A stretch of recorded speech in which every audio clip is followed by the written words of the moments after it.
Thanks, Jane. Welcome, everyone, and thank you for joining us on today's evening. My name is Julio Robledo, and I'm the Quality Improvement and Reform Project Officer with the Primary Care Team here at Brisbane North PHN. It is great to have you with us tonight on the webinar Mental Health Services Delivery Changes to Item Numbers from 1 November 2025. This is actually a very timely session that will help general practice teams prepare for the upcoming changes to mental health item numbers, understanding what's new, how these updates affect service delivery, and how to ensure compliance and continuity of care. And before we begin, I'd like to take a moment to acknowledge the traditional custodians and the land that we're meeting today.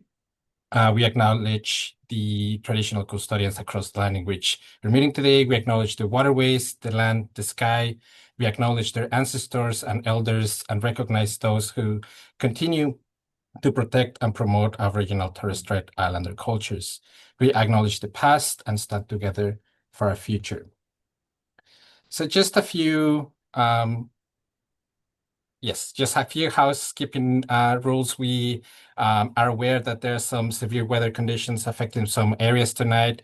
So if some participants may experience connectivity issues, so don't worry, we are aware of this. This session is being recorded and the link will be shared with all the registered participants in the next couple of weeks.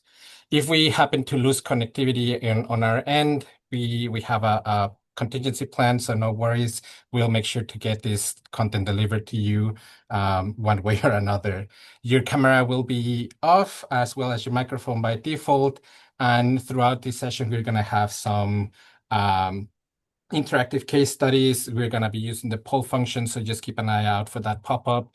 And we're going to also be using the Q&A function down at the box below. During the session, pop as many questions as you want. We'll try to review them. At the end, we have some time apart for a Q&A. If we don't get to your question, we'll keep a record of it and send it in the follow-up email along with the recording. So just as a reminder as well, only attendees who have registered and joined live today will be receiving a certificate of attendance. So now it is my pleasure to introduce our speaker for the night. Please welcome Jane Caligiero. She is the CEO of CDM Plus.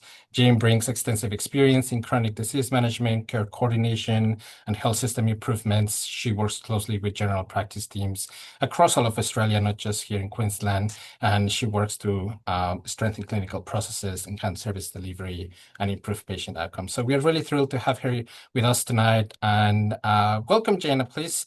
It's your session. Thanks, Julio. As Julio said, we're going to do those interactive questions towards the end. So we're going to go through those main changes and hopefully you walk away knowing what's starting on the weekend, but when you head back into the clinic on Monday. So it gives you a little bit of time to prepare anything you might need to, and then, put a working list together as well. What we're going to cover in the session is the upcoming changes. So you've probably seen a couple of the fact sheets. Everything Medicare, the really big changes always happen in July and November. So this is the November component. July, you're probably still reeling from some of the changes around the chronic condition management plans and things. So this is that second part of the changes for this year.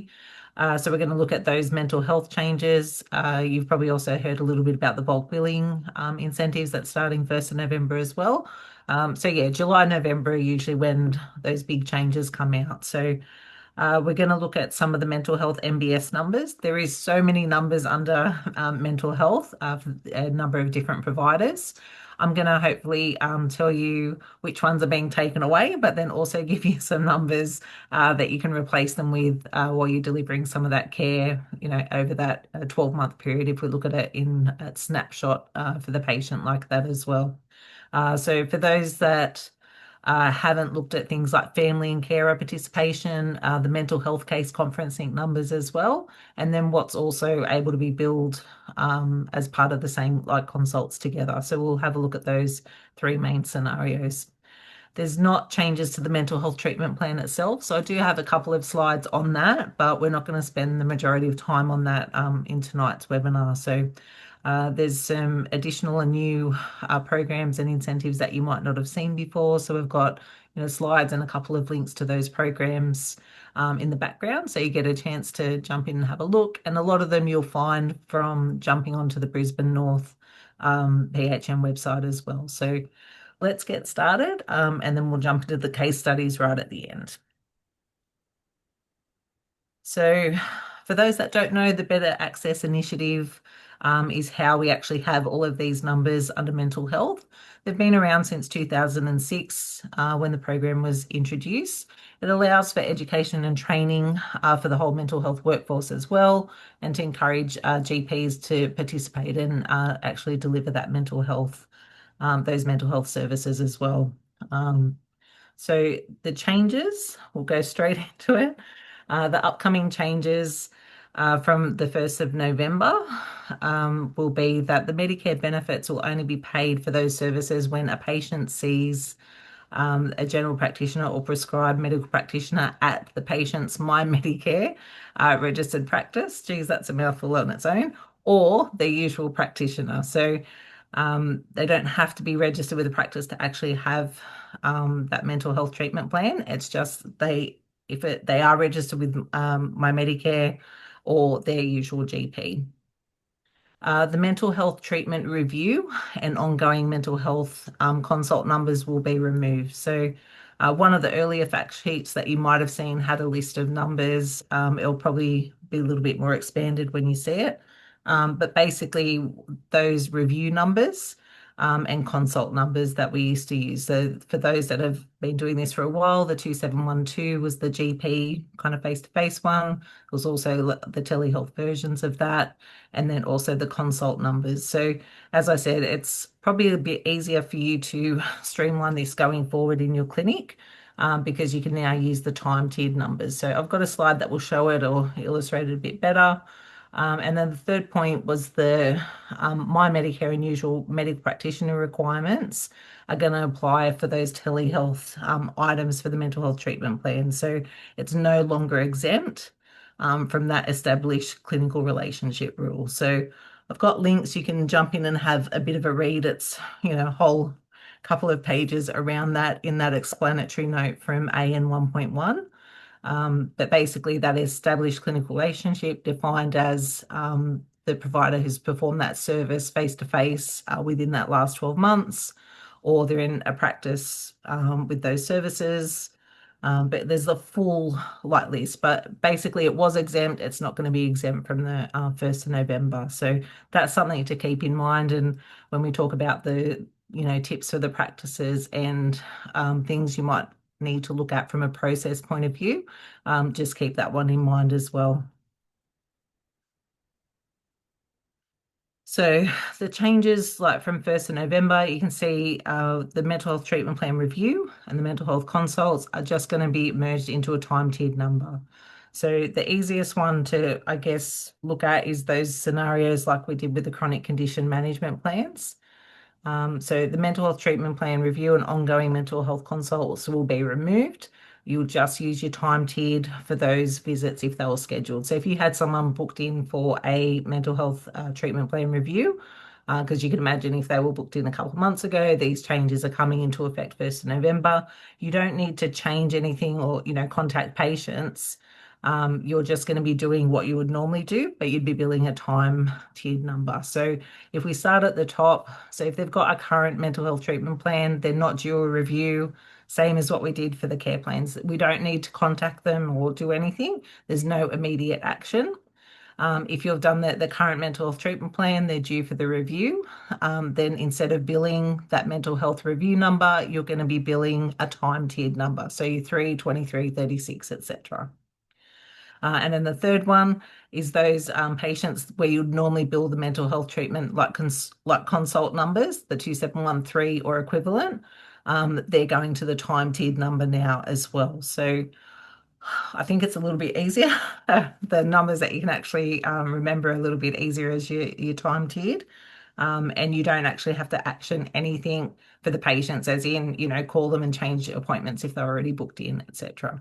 But when we talk about the appointments in getting ready for the changes, there might be a few things that you might need to edit or think about adding if you're not using those at the moment with those other appointment types I was talking about. I've got a link to the bulk billing changes as well. So obviously you would have heard about that kind of coming forward as well. There's a little bit involved. There's some great resources on the Brisbane North website, and I'll kind of link that back as well in the slides that you can have a look. But basically, the Australian government's investing a lot of money, 7.9 billion, to expand that eligibility to support bulk billing incentives to all Australians that are eligible. So that's part one. And then the second part is actually the bulk billing practice incentive program itself. So practices participating in the program will actually receive an additional 12.5% incentive payment on every $1 MBS benefit earned from those services. So, and that's 50-50 split with the practice and GP. So there's a lot of information involved around that. I suggest just jumping in and having a look at that info, depending on your practice and makeup of what the business organization and structure looks like as well. But I'm guessing a lot of those decisions have already been made, but it's kind of kicking off 1st of November. So I've got the top tips for us to kind of think about with these mental health changes in particular, not so much the bulk billing, but for the mental health is the topic for tonight's webinar.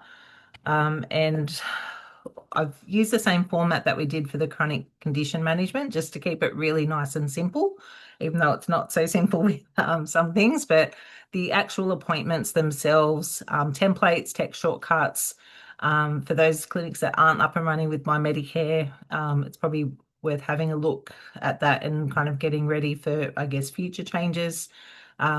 Practice team, and that's a lot around the processes and communication with the patient. So for the mental health changes, I've specifically got things around the different appointment types.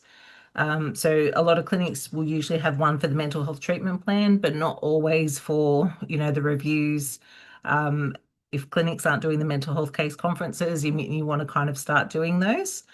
Because there's different item numbers for times and things like that, you might want to think about, adding a couple of different appointment types, and for the family and carer participation as well. So, the mental health treatment plans, you're going to be looking at short and longer appointments, the plans, video conference, face-to-face, family and carer, same thing. You'll be looking at face-to-face video or phone. Numbers are available for those. And then the mental health case conferences are face-to-face and hybrid, like we would do any other case conference as well. So if you haven't got appointment types set up, it might be worth, talking about that process and what you can kind of add to your current systems and processes. And obviously, you can still keep the review appointment for the mental health review, but you won't be claiming that number. So if you've got any numbers or anything kind of attached to that description, maybe just edit or remove those. The next appointment, it's a process I talk about a lot with chronic condition management. I'm always talking about it with mental health as well. So a lot of these patients are going to need a regular review. And that review period will be decided by the GP when they're putting together that plan. But one of the things that we can do to help encourage the patients to be coming back when we need to see them for that review is to get them to book it on the day. So if someone came in for a mental health treatment plan today, we would actually get them to book that review on the way out through reception. And, there's easy ways to kind of do that depending on the software that you're using, but, sending a message to admin when you're kind of adding in the Medicare numbers is, really helpful for them to be able to kind of book it on the way out. And then same if you're kind of doing any of the other mental health activities, whether it was, the family and carers or like part of the mental health case conferences, you might want to book in the next one in 3 months as an example, or, whatever the schedule might be for those in the background. But it definitely does help keep track and get the patient back when they need to, because if we just wait and have that reminder sitting in the system, There's not many clinics I could get into if I rang up and wanted to book in for, a review appointment. You'd be waiting a couple of weeks, 4 weeks, 6 weeks, 8 weeks, depending on the clinic. So it just helps to make sure that we get to see that patient when we need to. The templates are really important to kind of stop you double typing. I know the availability of some of those templates aren't great in the existing clinical software. I've got on the next slide a couple of links to places where you can get them. We've got some ones that we've worked hard on in the background to stop the double typing as well. So if you have access to the CDM Plus templates, you'll be able to kind of see them there as well. But basically, for changes, you won't need to change your, current mental health treatment plan. That will stay exactly the same. The review template, if you're using the standard one, I'd maybe just edit it to kind of remove the item number, like 2712 out of there. And the case conference, if you're using a template for that, that won't change either. So it's mainly just the review to take that item number out, but essentially you can still use that review template if you wanted to, or just, create your own generic review template if you wanted to. But as there's no item number like for it, it's up to your discretion, I guess, of how you want to do that. But quick edits, easy enough. It's the text shortcut that will, prompt the majority of that info into those templates as well. So we've just got some links there to like the better access templates are there, and then every clinical software has some existing, templates as part of those. So you can customize those to how you need to as well. The text shortcuts, I do recommend like having a text shortcut, especially if there's an item number involved. So I get it for the review and consult, you might not necessarily want a text shortcut, but I really like it to make sure I haven't missed anything. And so we've usually got them set up. And those that have access to the mental health, we've got mental health text shortcuts for the plan, any reviews and consult, plus the case conferences, etc. So it really does help with the paperwork. It prompts you in case, we've forgotten to add something in as part of that consult as well.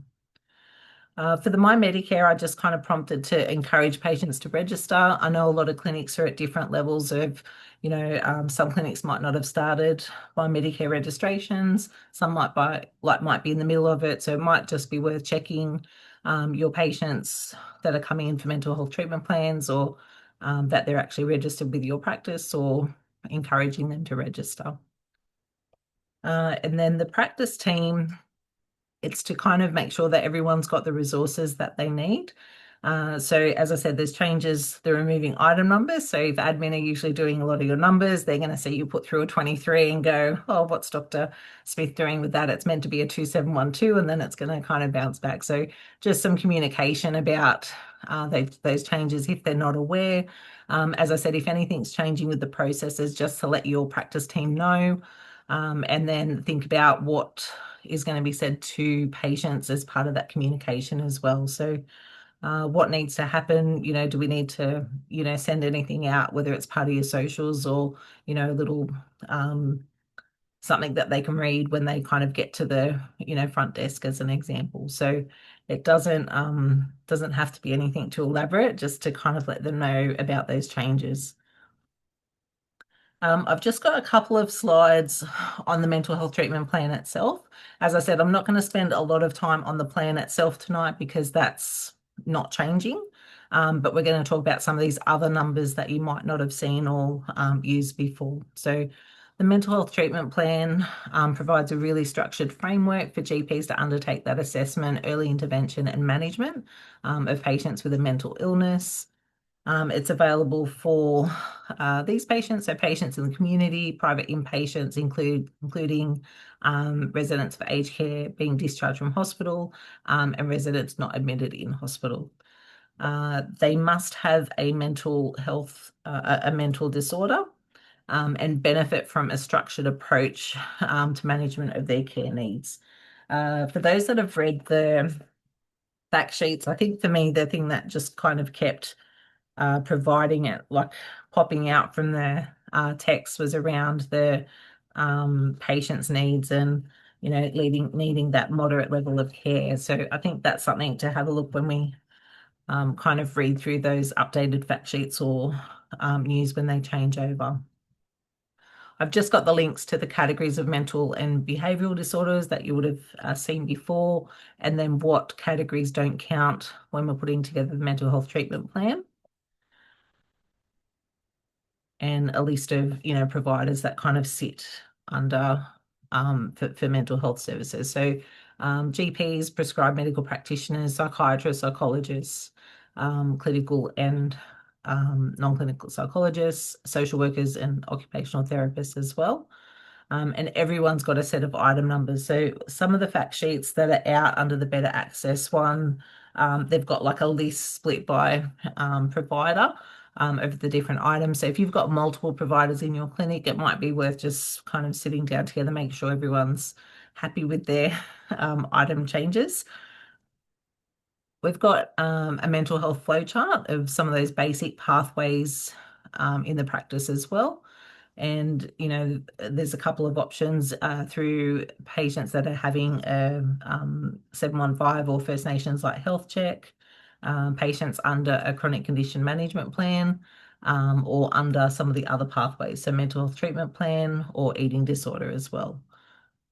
So it's just to, I guess, there's so many different pathways, services, programs, initiatives. That mental health treatment plan, I guess, is the number one, but also if they're coming back to kind of have the proper plan done, they need it, we can also do through their care plan or 715. So there are other options before we actually get to the plan itself as well.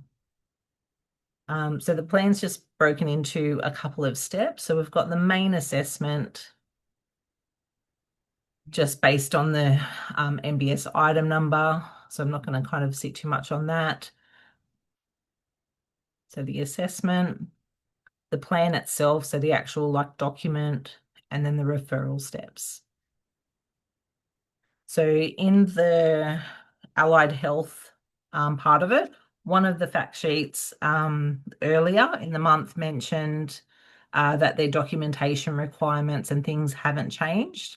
So it's at the beginning of like after they've completed those initial visits. So nothing has changed for the actual provider. So they still have to kind of correspond with the GP as they were before. So that hasn't changed. The initial course of treatment, that's still mentioned in like multiple fact sheets, and of course it's still part of the mental health description. I'm just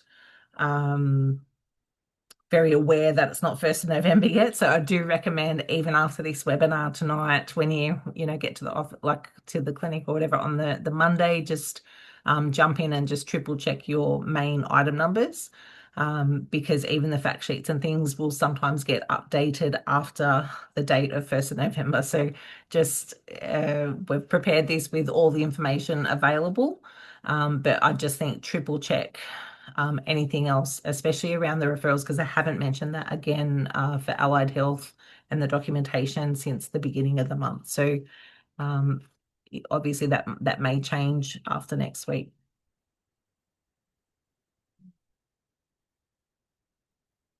I'll just mention one more thing against that. Like usually we would build the review number, the 2712, to trigger. So when you normally did that mental health treatment plan, it would allow you to do the referral for that initial course of treatment up to the 6 sessions. The only thing that I haven't seen in writing anywhere yet is how it will trigger the remaining visits, and that's usually the review number. So I'm just wondering if they're just going to be made available at the 10 now without the review. So I'm just kind of waiting on feedback from Medicare, and obviously when it clicks over to the 1st of the month, we might get a little bit more information about that as well. So at the moment, it's as it was, just based on the information that we've got currently. So just keep an eye out for that in the background. The numbers, so main numbers that we've used forever are our mental health treatment plan. So these are our face-to-face ones. I've just got the links to those, and then I've got like a little summary cheat sheet, and we've also got billing sheets available as well. But The mental health treatment plan, as I said, it's not changing. So the numbers like for that have not undertaken training and then have undertaken training and then time-based. So that's not changing. I've got the next one about the family and carer participation. So this came out a couple of years ago now, I want to say, I think 2023. So for those that haven't used it, it just allows there's additional MBS item numbers available for providers to deliver up to 2 better access services per calendar year to a person other than the patient. So when we're talking about that patient journey and what that looks like through the clinic and over a period of time, this might come in handy for some of those patients that you're seeing. So it just means that it actually counts under the patient's 10 services. So what's an example? So they get up to 2, but say it was like 6 that they had in that initial referral, 2 of those would count. So it just kind of takes it off the patient's other remaining visits under their 10. So the patient's not in attendance. Service is part of the patient's treatment. So we might think about that when we're putting the plan together, but knowing that you've got these other numbers that we can kind of use to kind of build time as well, sits in there as well. So they're those main item numbers, and it's just based on time as well. So you'll see that in the little cheat sheet. So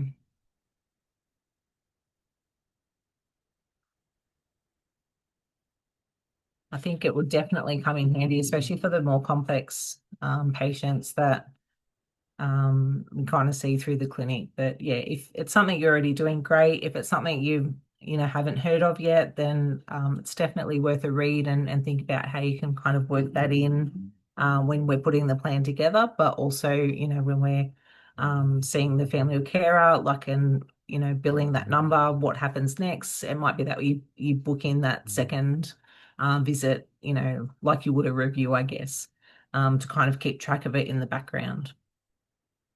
The mental health case conferences have been around for a little while as well. And this is something that some clinics were kind of just adding to their case conference routine. So there's 3 main types of case conferences for those that aren't doing them yet. And then they released the mental health case conferences a little while ago. There's sets of numbers. Basically, it's practitioner like led. So the GP, prescribed medical practitioner, or consultant are the only ones that can organise and coordinate. And it's for those patients that are being treated under the Better Access Initiative, which means they either have a mental health treatment plan or they've got the eating disorder treatment management plan as well. So one or the other they have to be able to have the case conference. So I think it's a really great way for the complex patients for us to kind of get together with the other providers and to be able to bill for your time. It's something that we're already probably doing a lot in your day-to-day when we talk about case conferences. So it's, conversations in the hallway, like not hallway, but, conversations maybe in the tea room and things like that, and talking about that patient's progress or needs or like whatever it might be. But if we just formalize it that little bit, there's a way that you can kind of use that as a regular activity. So yeah, I think they're very underutilized in primary care.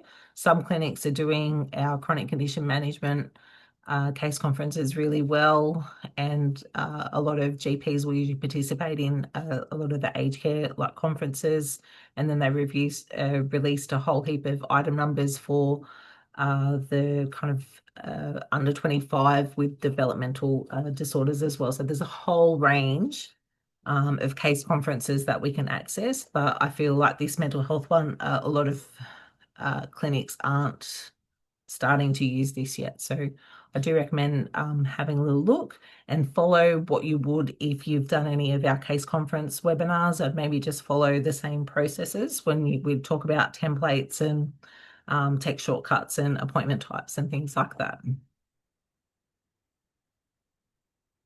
Then we've still got our mental health case conferences for the participation as well. And you can see allied health are under there. And same with the other case conferences, the allied health provider doesn't have to have seen the patient. A lot of the times we might be getting them on that case conference to provide an opinion, as an example. So they don't have to be known to the allied health provider yet. So we just did one little quick cheat sheet, I guess, if you want to call it that, of just what was available as face-to-face and telehealth under those different categories. So this is obviously from 1st of November. So you can see I've taken out the reviews and consults. I haven't put the other FSS items in there, just there's so many. I just kind of kept it to those newer activities that you might not be doing separately. So we've got our mental health treatment plans, and the telehealth versions are the video conference ones. And so I've got the GP and prescribed medical practitioner, no training. We've got our family and carer participation, and they're available face-to-face, video conference and phone. Our mental health case conferences for the organise and participate are available like our other case conferences, which could be all of the above, as in face-to-face, hybrid, some video conference, telephone, etc. So it just makes it really easier for us to schedule those case conferences into what we need in that patient's care. So they're just a quick little snapshot of some of those numbers. We've got the full cohort of numbers on an actual billing sheet as well. Or you might want to grab one of the fact sheets just to double check what you might not be accessing at the moment that you're able to. With the billing combinations as well, I've got what we do currently. Obviously, like I've taken the review out for the purposes of this slide so we don't confuse anyone after next week.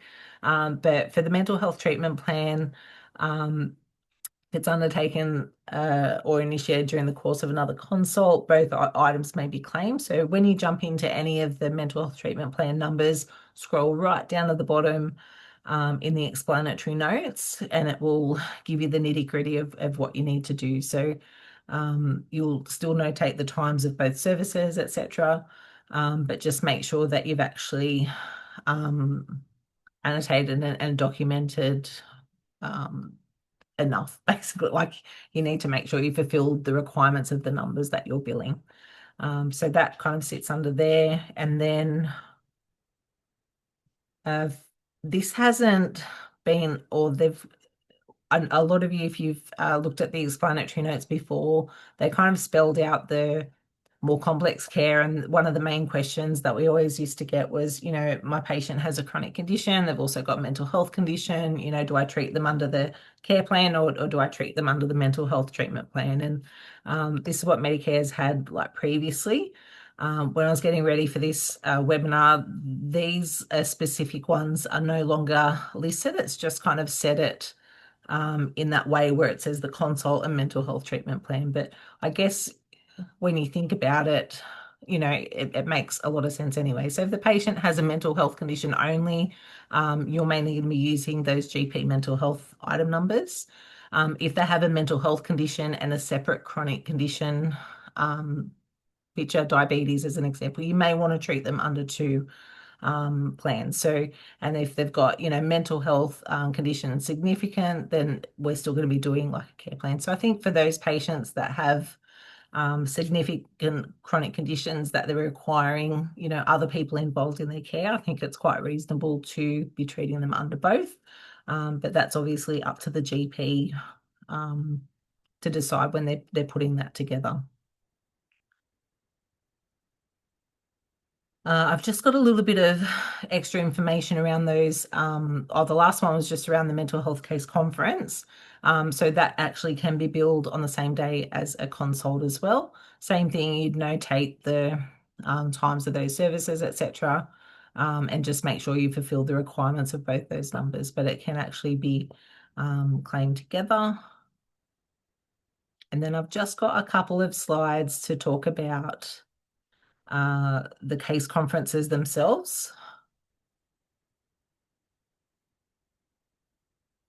So it's to for patients referred under the mental health treatment plan or an eating disorder. Same as our other case conferences, face-to-face, phone, video, or hybrid, which is combination.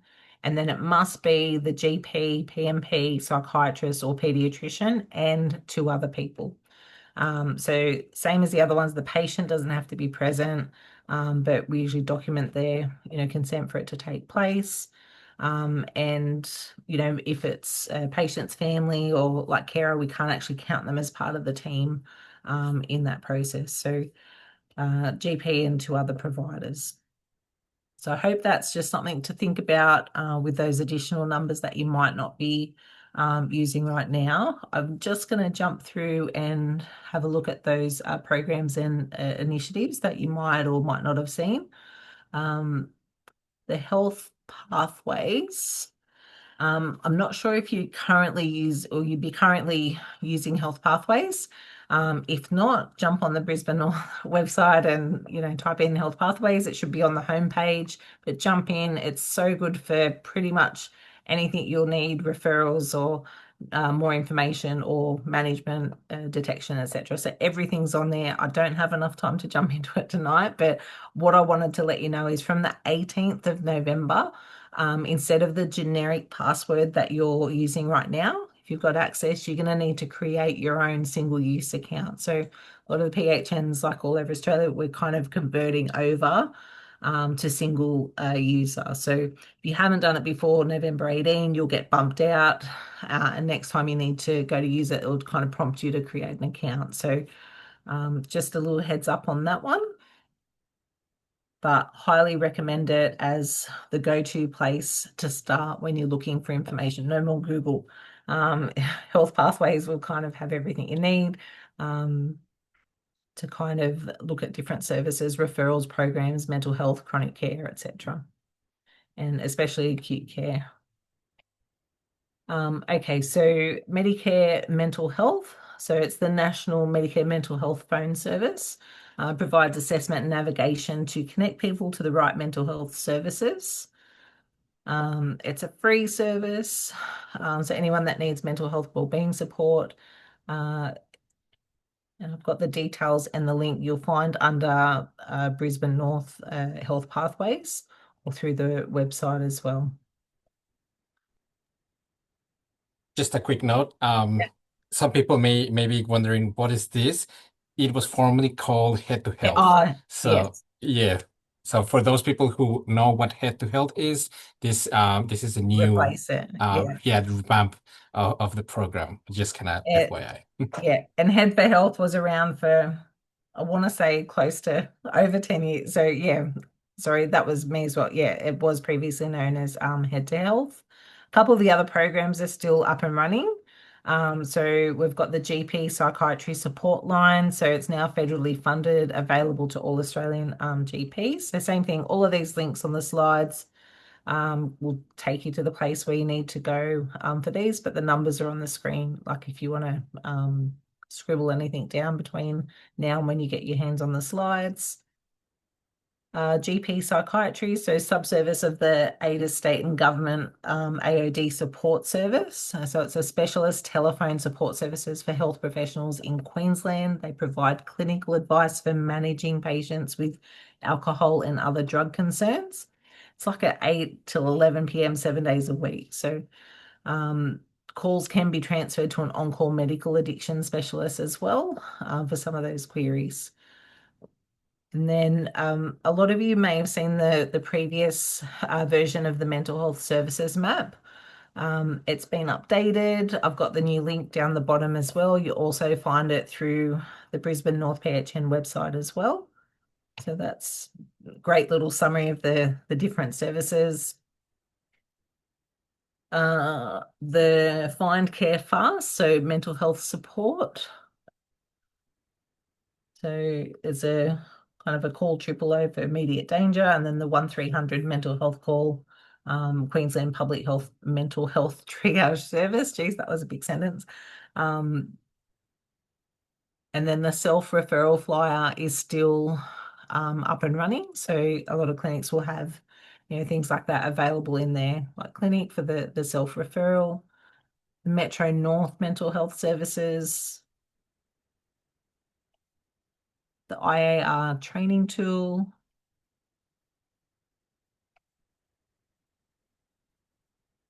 and then the Metro North Health with the 1300 MH like call as well. And then there's Your Care Navigator. It's to provide support for people to age well. It's a newer program, like over the last, I want to say, I think it's been 2 years, 18 months, but its portal includes like dementia, physical health, mental health, social connection, nutrition, and digital skills as well. Social Health Connect, and probably a whole heap more that we don't have on there that you'll find when you either jump into Health Pathways or on the Brisbane North website. That's it from me from a presentation point of view. We're going to jump into these case studies for your exam. No, there's no. Yes, it's Well, time it's to see kind if of an everyone was exam. paying attention. There's gonna be a poll popping up for you guys. Please just click on whatever you think is the correct answer, and then we'll have a quick chat on why it's correct or why it's incorrect. And I'll do So it we'll do it in real time. So I'm going to pop the question up so you'll see it on the screen, but then they'll pop the question through to the poll and it will pop up on top of that. So um, we've got Stuart, our patient, who presents to his usual GP with a history of depression and would like to see a psychologist. He's got no previous mental health plan. The question is depression an eligible condition for a mental health treatment plan? So if you just want to see the little pop-up that's come up, I'm just going to move mine over. You can see mine like came up there. Select your answer. We'll see we'll see. We're waiting for some how of the good we all answers. We'll are. see. We'll see. Don't be scared. I That's, can't see who it is. yeah, by the way, that's anonymous. That's a good point. We cannot tell, so I don't be won't show shy. up at your If you don't clinic know the tomorrow. answer, it's okay. Yeah. And there's no prize if you get it right either. But so Um, give everyone a sec to answer that. okay, how are we doing? So we have 100% of the people who Oh, answered good job. yes, depression is an eligible mental health disorder. Unfortunately, no. Yes is the correct answer. So well done, everyone. All right. That was a nice, easy one to roll things. That was that one was just warm up. Yeah, warm up. So Stuart is not registered with My Medicare. Can Stuart's GP prepare a mental health treatment plan? So it's a yes or no, A or B. Select your answer on our little pop-up. Let's see. Let's see. And also, remember to keep popping those questions in the Q&A. We already have a couple of questions there. If there's anything that you'd like for us to discuss, we have a little bit of time at the end. So keep popping those questions as well. Oh, we'll see. I think we're ready to see. Oh, we have a divided decision here. What do you think, Jen? 85-15. So the answer is yes. So Stuart's GP, and I probably should have put Stuart's regular GP if he wasn't on My Medicare. It should be the GP that he's been seeing. So Stuart's regular GP can prepare a mental health treatment plan, regardless of whether he's enrolled in My Medicare. All right, Cool. and next little one. So we've got Stuart's GP prepares his mental health treatment plan for at least 20 minutes during a face-to-face appointment. And Stuart's GP has undertaken training. What MBS numbers can be billed by Stuart's GP? Now a harder question. No pressure. No pressure. Now we get into the details. Hey, I we'll see. We'll see. feel like we should have a prize. Actually, there's something we could maybe talk about. We facilitate a lot of sessions, so we can maybe come up with some sort of prize if that's what the crowd wants, of course. Oh, also All right. divided. So we've got a couple. So I'll just pop it across to the answer. So I did it as the 2715, but you can see in the answer the 2715 is 20 to 40 minutes. So some GPs that I work with would go the 2717, which some people answered. Some people stuck on the 2715. And someone did the 2700. So the 2700 is for GPs that haven't done training. Okay. All right, that one's good. Next one. So Stuart's GP has undertaken training and prepares his mental health treatment plan for 40 minutes via video conference. What MBS number can Stuart's GP bill?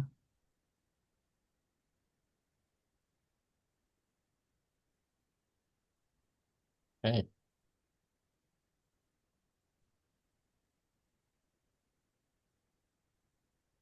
Need music. That's what we need.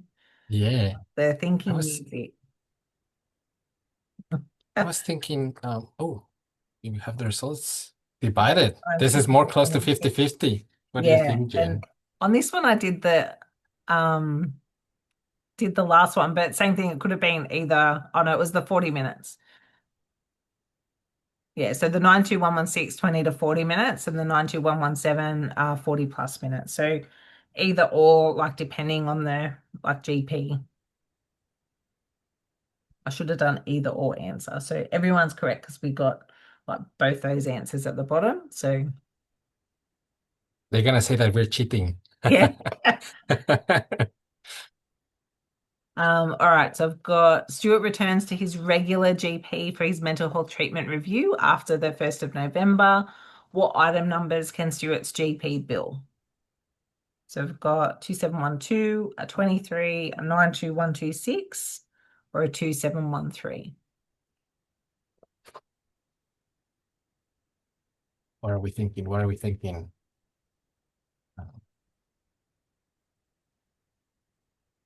I've seen that I cannot vote myself. I should be able to vote. And here comes the answers. Majority has answered 23 with 96%, and 4% has answered 2713. Yeah. So the answer is one of our time numbers. So it might be like a 36, depending on like the length of the consult, etc. But it's one of the time teed numbers. So the 2712 is the review, which will currently be removed from 1st November. The 92126 is the mental health review telehealth that will be vanishing as well. And the 2713 was the mental health consult. So basically all the numbers on the screen except the 23 are disappearing. All right, our last one. Stuart presents for a mental health consult after the 1st of November. Can Stuart's GP bill one of the mental health consult numbers? So I've given all of the consult numbers there. It's a yes or no.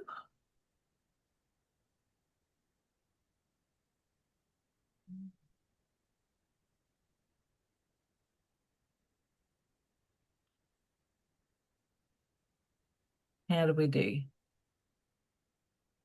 Split decision. Split decision. So most people did no. So our correct answer, lucky we match up. No. So Stuart's GP can use one of the time tiered numbers. So our 23, 36, 44, etc. For mental health consults, MBS GP and PMP ongoing consult numbers mentioned above. So in the question section are all going to be removed from the MBS on the 1st or 31st of October. Ready for the 1st. That's kind of it from us from the questions. Good job, everyone. We had majority of people pass, Yeah, which is perfect. No, yeah, I'm kidding. Everyone passed. This is just to see how we're doing. We do have some questions to yeah. answer. If there's any other questions while we are discussing them, just keep popping them up. Also, something that I did not mention in the beginning is that we're going to have a survey at the end of this webinar. The survey will be popping up automatically as soon as we close the session. So please help us answer that survey. It really does help us improve our sessions. And it also, if you want a certificate, that's the way that we can get all of your data to get your certificates. So starting with the first question that we received, it's if a GP puts in 23 or 36, how will admin know if it's a review or normal consult? Yeah. How often is an mental health care plan review done? So Sorry, that that's was a why question. now getting ready, I would recommend definitely, obviously, informing whoever's doing your billing if they're not aware. So usually admin are finishing off the consult. And as I said, because I've kind of trained admin, sat in that position as well, they're going to assume you've billed the wrong number, and maybe flick it over to the review or consult number. So I recommend maybe for that first couple of weeks till we get used to it, maybe just when you hit, can everyone see my best practice patient? Oh, Yes. Yes. um, when you're putting your number, so you're 23, I would just put to reception, this is mental health treatment plan review, item number, or whatever, like just so they know, book for review in whatever. So what I like about, not Notebook, um, anything that we send to admin, what happens is, so if you save, you can keep typing your notes. Sorry, let me just, I didn't have my appointment book open. Stuart was in for a very long appointment, but when you go to finish Stuart's billing off, it will come up with your message first. So it's just a really good way to keep on track, make sure we don't accidentally bill something and then the rejection, whole painful rejection and resubmission. It might be just worth having a little response like that till we kind of get used to it. But obviously letting admin know that the numbers are changing, they're getting rid of it in the background. So yeah, Does medical director have a similar functionality? I haven't got Praxsoft open, but you would do it in the Praxsoft because it doesn't put the notes on there, I'm pretty sure. So in Praxsoft, I'm just saying it's got a Medicare component where you can actually put the item number and write a note and it will stay in your notes, but it won't go out to reception with the note bit. So I'd probably just do a little thing in the Praxsoft comment section, just say this is the review number now or something like that. Um, or I Awesome. post it on the screen for the first couple of weeks for admin, just so they don't kind of not have it on there. Yeah. Okay. Following question is for BBP incentives for clinicians which are receiving the Medicare billing and paying the doctors, will this P payment interfere with that? Because to my understanding, the doctors have to upload accounts on their Proda. Would this just be for the incentive? Oh, that's a question I might have to just triple check in the background offline. Can you send it Same. to me, Julio, like Of separately? And I'll course, have a in look as this well. for this particular question, don't worry, we'll have in the follow-up email that we send, we'll put the answer to that question. Good Yeah, question. very good Myself, I question. don't fully know the answer, so we'll I come back already said to there'd be a lot of questions about bulk come billing. back to that one. And I was like, there's Yes, so much information. It's, yeah. it is. It is. So thank you for submitting that question. We'll get to it promptly. The following one is, what are the benefits of being enrolled in my Medicare if a GP can do a mental health treatment plan without the patient being registered? Look, I think I think in stages, okay? So when I say there's changes in Medicare in July and November, we've done the initial changes with item numbers and things, and my Medicare was a voluntary program, and now like they're attaching more things to it. And I don't know what the federal government's big plan is. I'm not in those meetings, but like obviously, I think as time goes on, it's going to become more patients may need to have the My Medicare to have those activities down the track, is what I assume we're getting ready for. But as I said, like, yeah, it's my 5 cents worth. But obviously, we can only go with the information we've got, and that's the information we've got at the minute. So I think if you're not up and running with My Medicare, it's something to maybe consider and, discussing with your practice, from the business or like structure and things of what that looks like for your clinic. But I can see more and more things getting attached to it as we go on. I hope that answers a question. Yeah. It's not really an And answer, actually, we but have another question, somewhat related to that, which is in the early presentation, there was a slide that to claim a mental health treatment plan, they have to be registered for my Medicare. And in the quiz, or we've mentioned that or we don't. usual practitioner. Yeah. Okay. So what would be the correct? So yeah, it's not going to let me go backwards. So it's the service says when a patient has seen either, hang on, that's not the one. Just trying to find the,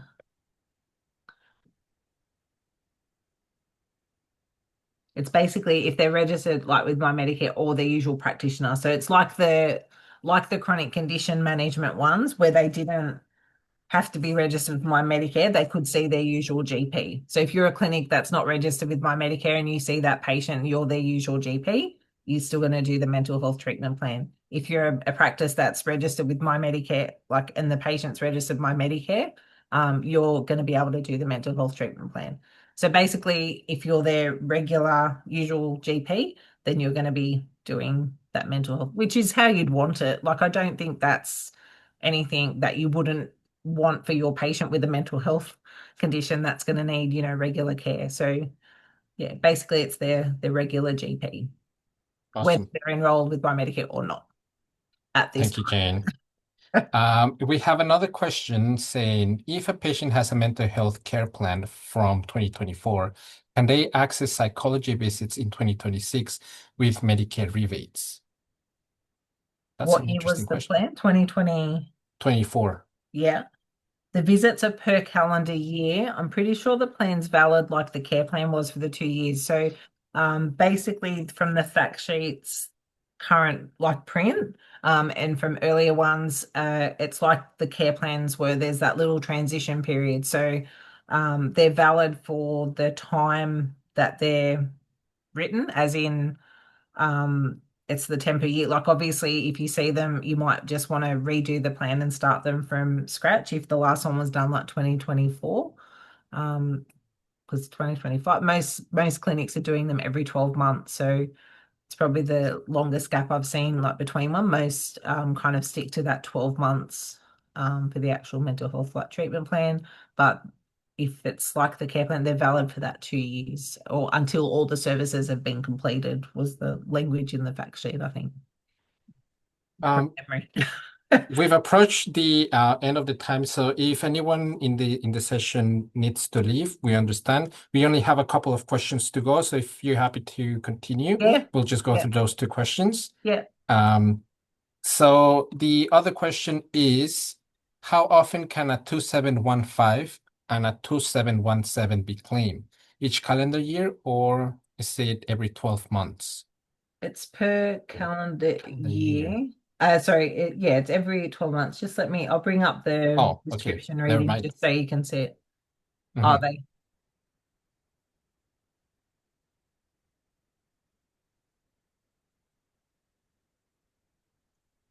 So every 12 months, I'll just bring it up here in front of us so we're all on the same. Unfortunately. So just always just jump into the explanatory notes. I'll tell you the different numbers. But usually we would do every 12 months.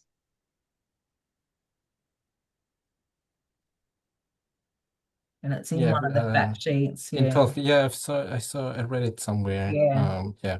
No more than 2 reviews in the 12 month. That's when the like review was there, but usually it would be every, and they've So it's, removed all that extra information as well. So yeah, I think just have a little look on Monday when you get back into the practice as well. Because as I said, like the fact sheets are dated 23rd of October, and then when the numbers are removed in real time on the Monday, there may be additional information that we haven't presented this evening. So I think just double check, but it's yeah. usually 12 months we would do the plan. It's a minimum 4 weeks when we're billing the review. So some clinics would do the review at that 4 week mark and then 3 months. But because there's no item number, you can do that next review whenever you like. But yeah, most clinics are that 3 to 6 months for the review, annual treatment plan. Thank you. And that's actually quite true. I remember that one of our last webinars, there was an update literally while we were Yeah. at the webinar. So yes, please do make sure to just double check on November 1st, because we have had a situation where they literally publish things on the day. And just for those that aren't sure where the update will be, so if you're on MBS, you're going to go to news and you'll jump into the latest news. So that way you'll have the latest live link. And So then it'll we just say have and then the fact sheets. thank Yeah. you. We have a last question is, oh no, sorry, two That was questions. it. How many visits constitute, how many visits constitute a usual GP? Sorry, what was that, So Julia? to become a usual GP, how many consultations do you need?